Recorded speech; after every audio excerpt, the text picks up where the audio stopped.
Cloud kitchen நடத்தி வரும் சந்தீப் பாலகிருஷ்ணனுக்கு மோகன்லால் இருதயத்தில் பிரச்சனை இருப்பதால் ரவீந்திரநாத் என்பவரது இருதயம் அவருக்கு பொருத்தப்படுகிறது. அதன் பின்னர் ஹரிதா, மாளவிகா மோகனன் புனேவில் இருந்து சந்தீப்பை காண வருகிறார். தனது அப்பாவின் இருதயம்தான் உங்களுக்கு பொருத்தப்பட்டிருக்கிறது என்று கூறும் ஹரிதா தனது திருமண நிச்சயதார்த்தத்தில் கலந்து கொள்ள சந்தீப்பை அழைக்கிறார்.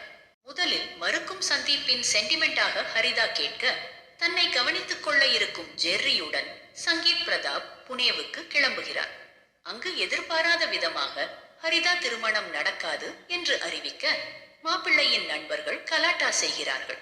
அதனை தடுக்க செல்லும் சந்தீப்பிற்கு பலத்த அடிபடவே 2 வாரங்கள் புனேயில் ஹரிதாவின் வீட்டில் தங்க வேண்டிய நிலை ஏற்படுகிறது.